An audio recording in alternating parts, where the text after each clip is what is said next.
In 2021, a plumber said four words nobody in the trades had ever seriously said before. I want to TikTok? His marketer said yes, and what happened next quietly changed how an entire industry thinks about social media. Today, we're sitting down with that marketer. She went from running social for restaurants and bars to becoming the go-to agency for home service companies, building brands for plumbers, HVAC techs, and roofers that rack up thousands of five-star reviews and organic followings without spending a dollar on ads. Her name is Jen McKee, founder of Key Heart Marketing, and her philosophy is simple. If people do not notice who you are, they cannot work with you. I'm Ryan Atkinson, and you're listening to the Selfie Podcast, where we interview entrepreneurs to hear their advice on how you can start a business too. And I am so excited to welcome Jen to the podcast today to talk about all things reviews, content, branding. So Jen, thank you so much for being here. So excited for you. Thank you. That was a great intro. Yeah, I appreciate it. Well, I'm excited for this today, and I want to lay the groundwork for our audience. Give us a quick synopsis. What exactly does Jen do? So I own Key Art Marketing. We specialize in social media for home service companies.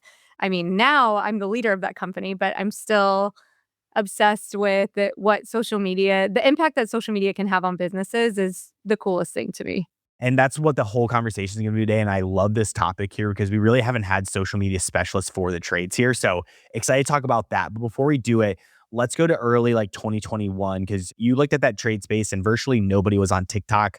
What did you see that owners were missing in early 2021? So funny. I love that intro. And I'm just going to correct you because it wasn't a he, it was actually a she.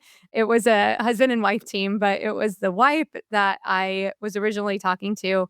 And a little backstory is that TikTok really blew up in 2020. So I know now it's so normal to us, but before 2020, it was just early adopters, which happened to just be really young people dancing, which is why that was the young people dancing app. And in 2020, a lot of millennials started using the app as just a way to share things that they were doing. And so there were definitely plumbers and technicians that were just sharing their work, but there wasn't anybody creating content for the homeowner. And so that was what we really saw as the opportunity, is that they had a plumber that was creating a lot of plumbing content for other plumbers. And I was like, okay, I love that you're creating content, but let's create it for homeowners. And so we started just creating videos that were helpful for homeowners, just simple things that he would share about what he would see and what he was doing and what homeowners could do to avoid big plumbing mishaps. So we were really not sophisticated at all, as far as we weren't doing these crazy edited videos or trends. We were just providing value, and we got a lot of attention for it from the beginning. Yeah, well, let's talk about those early results, because I'm super curious. I remember back in 2019, I was the manager of a pool, and I remember a lot of the lifeguards were teenagers at that time, and they're like, "Oh my gosh, TikTok's back, whatever, this is the new trend." And I didn't really take it seriously, and I kind of regret doing that. But I do want to talk about 2021. What were some of those early results that you saw where you're like, okay, this is the future? We were able to grow followers super fast. And so when you had a video go viral, you got a ton of followers really quickly, which was cool. But what was really cool is that they started getting calls from people who said that they were seeing them on TikTok. People Wow. wanted to work for them because they saw them on TikTok. And then they started getting a lot of attention in the industry.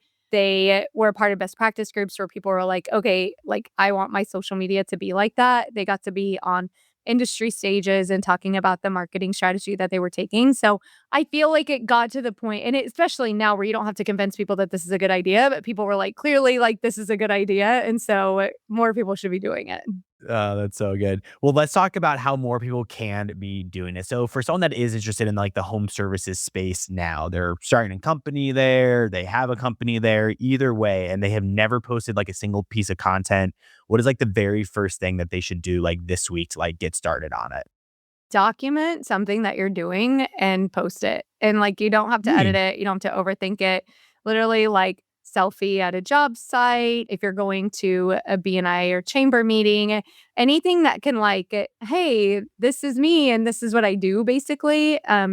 Here at the job down the street, doing a maintenance call before it gets too hot out here, or had a drain clog, had to clear it. This is what we found, and they could have avoided it by doing this. I look at social media as three stages or phases, and so many people don't want to post because they're like, well, I don't know how to edit. I don't know like what I would post. I don't know how to make it look like these people with millions of views. Okay, that's like you're not going to figure that out without starting from the beginning. So like phase 1 is literally just documenting what you do and posting it and not overthinking it, not worrying about strategy, not worrying about editing it, literally just getting in the habit of documenting and posting. What would phase 2 and 3 be then? Phase 2 would be more like having a little bit of strategy. Maybe you're learning more about what social media could look like. Maybe you're even taking what other people are doing and trying to emulate it. And then phase 3 would be like looking at your data, trying to create more content based on what you're seeing is working. And so you're kind of doing all three of them at that point. Interesting. I want to talk about a little bit of the strategy of like the phase 2 part because like I feel like as you said, like everyone who isn't on TikTok now, like I could think of a million people just in like there's so many who isn't on TikTok now, essentially. My question is like, what's that unique angle though that like someone could take or like think about that like so they just don't get like categorized with everyone else? Like, should people be thinking about that unique angle they have, or should they just like be posting? What's your take on that? There's a couple things. Like right now, what we're seeing work in the HVAC industry, which is so silly, but I've seen it a couple of times because we'll just like look at what other people are doing, is like these dancing videos, like literally lip syncing and dancing. And it's like getting tons of views and followers. You don't have to do that though. But like that's what I mean. Like you can see what other people are doing and how could I take that and make it my own? That's where like trends come in. That's a really easy one to jump on. It's a fun way to create content. It's just like you see these, lip sync trends or just trends that other people have done. And how can I do that myself? But I think that the best part about short form video is that you have the opportunity to just be you. And so just sharing who you are and seeing what people resonate with is it probably your uniquest angle that you could take is like what makes you different? What do you know about? I just saw and Gary Vee post stuff and I don't know how long ago he said this. It could have been like 3 years ago or it could have been yesterday. But he did say something that is true and it's like you're probably gonna get the most followers on like your most random content. So like you're not gonna get a ton of followers talking about HVAC. Like for me, I had a video where I was talking about this theory I had about Vanderpump Rules that went super viral. It's like one of my most viral videos, and I'm like, well, how else am I going to talk about that? Like what else am I going to do around Vanderpump Rules? But when you have, really specified knowledge on something that people can relate to, that's one part of your content. Like when I talk about building your personal brand, 50% of your content is about who you are. And so that's where that comes in. Like, what do you know that's interesting? And then, then you tie in all the other stuff. Are you ready to launch, grow, and scale a business? Inside the Upflip Academy, you'll get a complete roadmap to shortcut your success with 25 plus step-by-step programs taught by active business owners, not gurus, who share their step-by-step blueprints, plus ongoing live workshops, skills training, a business idea database, and community to share resources and celebrate your wins. Click the link in the description below to join the Upflip Academy today and start surrounding yourself with the people and tools that can change everything for your business. That's actually what I want to ask. And it's really timely because like I'm kind of in this stage where it's like, I have my own business. Like I get to do a bunch of Upflip interviews. Like I've interviewed over like probably like 400 people and I've done some like very fun interviews and stuff. It's like maybe I should start like actually like building a personal brand. Do you think about like pillar content or content pillars for people to like post about so they can do it like consistently? Or like what advice would you have for like me that like wants to post, like has like some decent knowledge, I like to think? What advice would you have when it comes to that as well? You can think about it however you want. So we do everything around the 3S framework, which is that's how you make sure that your content gets into the newsfeed and you're still sharing what you do at the same time. So like it stands for show up, stand out, scale. So 50% of your content is show up content. So that's like who you are. So yeah, you might have some pillars in there. Like for me, I talk a lot about my fitness journey. I talk a lot about things I might do on the weekends or with the kids. I don't share my kids on social media, but it's still something in there. I talk a lot about mindset. And then your standout content is your thought leadership content. So that's like what you know. So depending on what kind of business you have, for me, it's a lot of social media stuff just around like what to post or whatever. And then your scale content is 20% of your content. And that's like what you sell basically. So your services or offerings or anything like that. From a personal brand standpoint, depending on like how big your marketing ecosystem is, like we sell things at Keyheart Marketing that I might post about, like content calendars or master classes or things like that. But it's like it's such a small part. It's like 20% of your content because people don't really care. That's like the least thing that you want to post about. And so who you are is like the most interesting thing. And so that gets to be 50%. So you can create some pillars around there. Like, what are the things that I want to talk about? What do I want to be known for? Who am I that is relatable to other people? Yeah, that is really good advice. That's what I did when I was like doing like my 3 or 4 like content pillars that like I want to do there. But what's the way to like systemize? Because I feel like social media and like especially for someone that's just starting out, it's easy to post 3 times in a week for the first week, but maybe week 2 you post twice, week 3 you post 0 times, week 4 you post 1 time. It's hard to be consistent. So how should someone that's starting with short form content think about consistency and like systems so they can be consistent? The only way to really be consistent is to have a plan.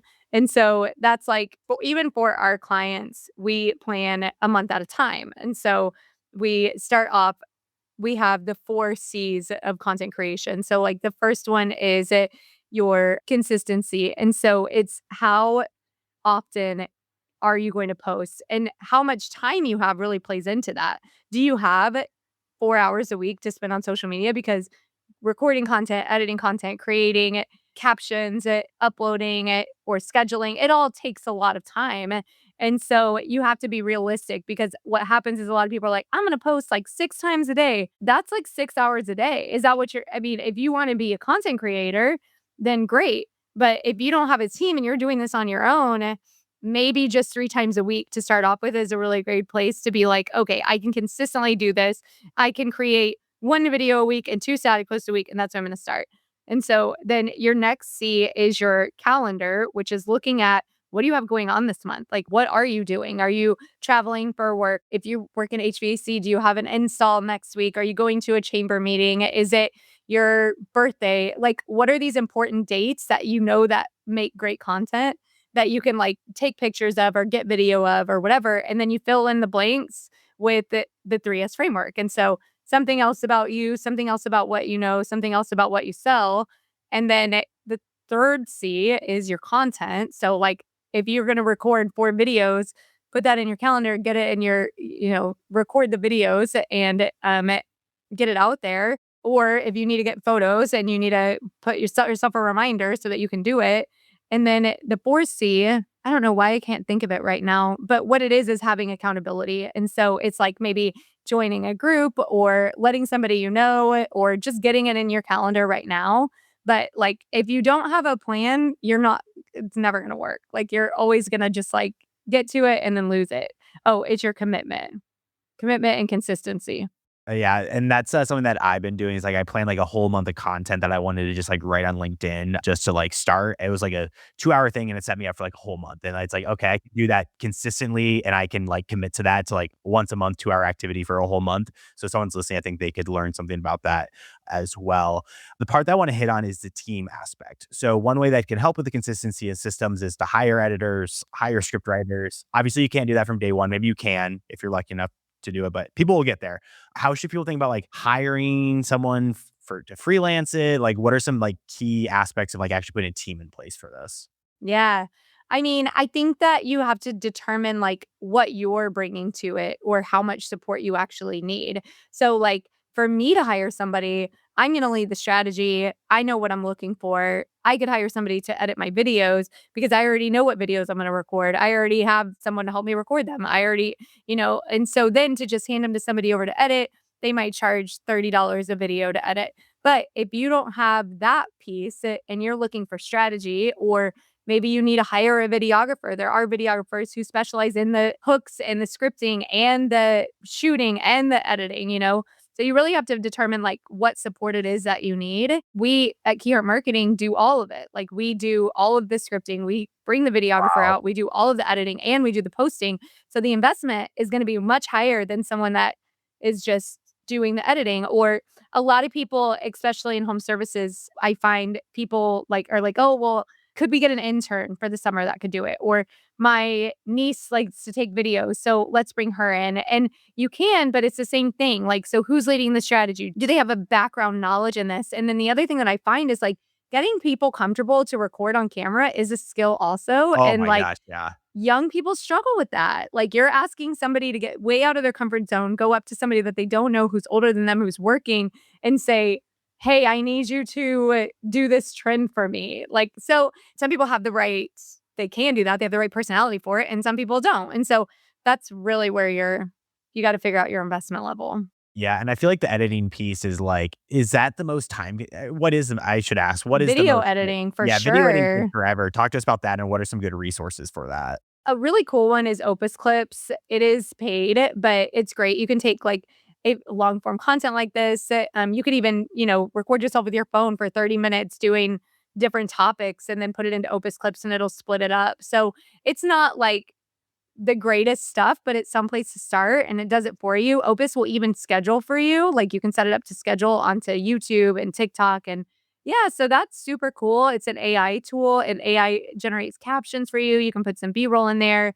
So that's a really good one. We use a ton of CapCut and I've had my team test everything and they tested like Premiere Pro and they tested and like they're like CapCut does everything that everything else does. And so CapCut is a great option for video editing. Cool, I like it. Another question that comes to mind that I want to ask here is about scripts and hooks. That's an important part of like the whole process.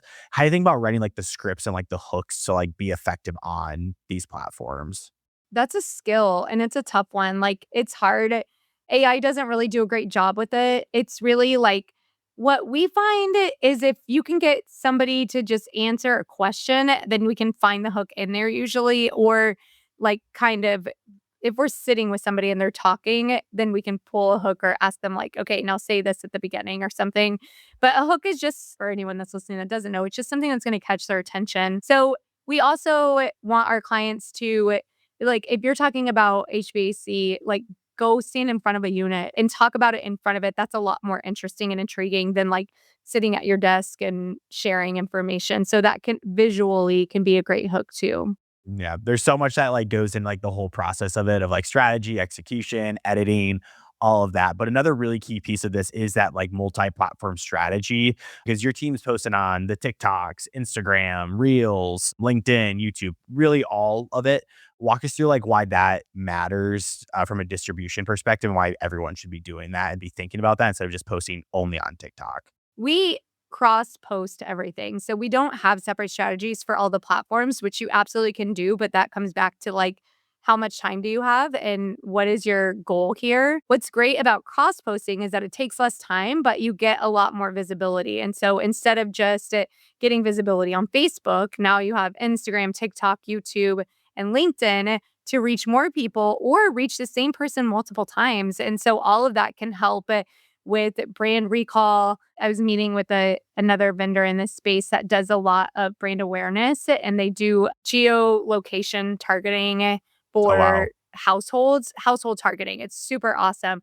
But they found that it takes 121 days for somebody to convert to a customer. That's their average, 121 days of seeing their content. So I just wonder like how much shorter you can make that process when they're seeing you more, or how many times they saw you in those 121 days. And so we just like the amount of content that we all consume throughout the day of, picking up our phone in between meetings or at lunch or in the car at a stop sign. And like, we're just seeing so much content that it's really hard for just like one thing to stick in our, or something that we see one time to stick in our head. Yeah, it's crazy. And I think another key aspect of this as well is like when you're thinking about the broader strategy, because it's one thing to get views. Who doesn't want views? It's a whole nother thing to like actually get leads and like gets results that like actually moves the needle and can get an ROI from video. One way that video is playing a big key in this, I feel like, is like SEO through video. Tell us more about that and why people should be aware of this and kind of break that down for us. Yeah, it's super interesting. So, Google started indexing videos. I want to say like TikTok videos, probably like 3 or 4 years ago. It was like big news that TikTok was being indexed. For those of you listening, YouTube is owned by Google. So, like anything that goes into YouTube, it's like you're putting it into Google. So, we assume that Google is using YouTube as part of its search. TikTok and the meta platforms are not a part of Google, but when there are now in Google, when you search, obviously, or maybe not so obviously, but like AI results pop up first and actually now just like completely shut off. You can't even see anything else, which is what's so tough for marketers now. But videos are being indexed as well. And so you can search for like air conditioning repair in Camarillo, California, and go to video or short form video. And you'll see videos from Facebook, Instagram, TikTok, YouTube, websites are all being indexed there. So I encourage everybody to go and search in your area, like whatever it is that you do, and look at what videos are popping up and see if yours are. And if they're not, start to play with a lot of it. It looks like it's being indexed from the bios of the social media accounts. So, like, your bio needs to say what you do and where you're at. Don't make it cute, like, make it helpful for SEO search. And then also in your description of your videos and your captions, I used to really hate being like too wordy in those, but now I'm like, okay, we need to Wow. have like the description of the video in this. We need to say where they're at, and we need our hashtags to really correlate with the location. Social media in even the past 5 years, has had to change like so much, especially with like trends. What advice do you have for people to like stay on top of like all these trends? Because like there's always social media platforms, and like Instagram launched Threads, I believe it's called. I don't know if that's really taken off, but like how do you like stay on top of these trends of like actually know what will work and what's just kind of smoke? Oh, that's hard. We have teams that are researching these things so that we can stay on top of it. And usually for us, like if it's brand new, it's not worth like jumping on right away, which sounds kind of silly, right? Because like you said, oh, if I would have jumped on TikTok early, it would have like changed things. And definitely, but I mean, Threads was a meta platform. So like how much reach can you really get? It's coming directly from Instagram. If a new something comes out, like, we'll have to see. I don't know. Like, right now, it's all about AI and AI search, and then soon we'll have AI ads, and, like, what is that gonna look like? So, I think that's, like, the biggest trend right now is, like, how do I show up in AI search? Which or how can I use AI to, like, replace all of my content creation so that I don't have to do it, which I don't think is possible yet, but I'm sure it will be in the future.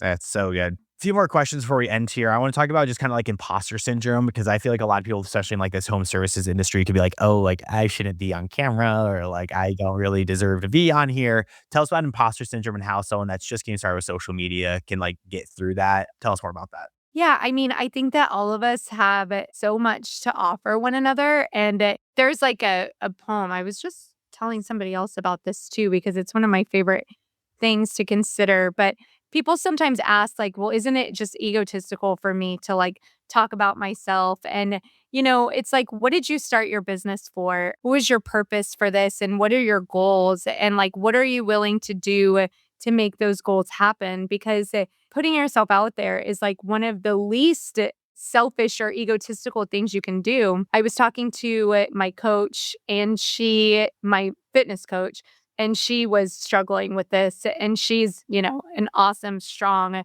woman. I was asking her, like, we came down to like, if other people were feeling the same way, like that they don't know if they can do this again. They don't know if they can put themselves out there. Like, why did you choose to be a fitness coach? So that you can encourage others to get into fitness too, so that you can make sure that they're doing it for the right reasons in the right ways, so that they live a stronger, healthier life, so that their kids get to be with their parents more. You have the opportunity to be that inspiration on social media every single day for free. You help people change their life. I posted about not drinking. I stopped drinking like 3 years ago, and I post about it every once in a while as something that's a part of my story. And maybe 6 months ago, this woman posted that she had quit drinking. She was an old boss of mine from like years ago. And I was like, oh my gosh, that's so great. Good for you. And she said, yeah, you really inspired me whenever you posted that. Wow. That's the opportunity that we have whenever we post on social media to change people's lives, and it's free, and it's all just around it, sharing what we've done, and it gives other people the opportunity to know that they can do it too. So crazy. Yeah, that is the power of social media and the reach of social media. So this has been amazing. Let's jump into our fan blitz questions. And then these are questions submitted from our community.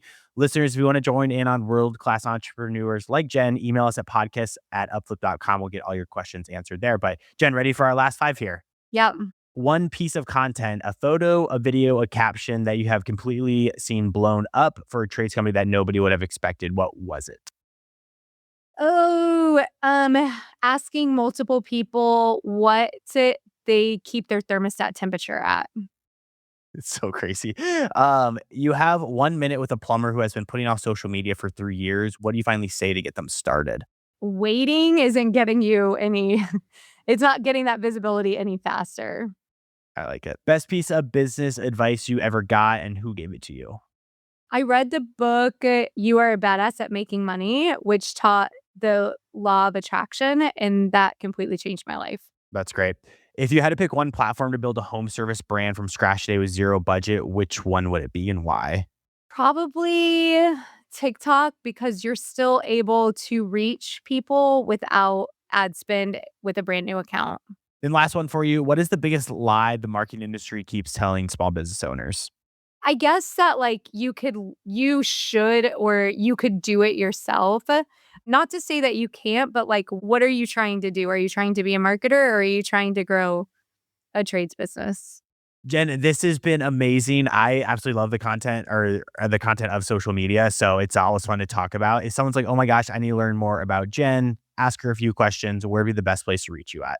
Yeah, thank you. You can find me on Facebook, Jen McKee. I'm on every platform: Facebook, Instagram, TikTok, YouTube. Key Heart Marketing is also everywhere: KEEHART marketing. And then I also have a podcast called the Key to Growth podcast, which is also the KEE Key to Growth, where I interview marketers and trades experts and learn all about marketing for home services. Everyone, that was an amazing episode with Jen. 3 quick takeaways for you. Number 1, to get started on your very first video, just document something. What are you doing during your week? Are you going to a client meeting? Are you having a takeaway from something? Just document something and post it. And that's the best way to go from 0 to 1 in this business. Number 2, I loved her 3 S's of show up, stand out, scale. It's a really nice breakdown of exactly what you should be posting. And you guys need to go back to that part of the episode to hear more about that. And then number 3, to stay consistent, plan a month at a time. I'm personally doing this for my own personal brand as well. You need to plan a month at a time. It's the best way to commit to something, to plan it out, plan a month at a time. Amazing episode here with Jen. If you guys learned anything about social media content for your business, please give us a 5-star rating wherever you listen to your podcast. It gets more amazing entrepreneurs like Jen onto the show, and we will see you next Monday. Jen, thank you so much for your time today.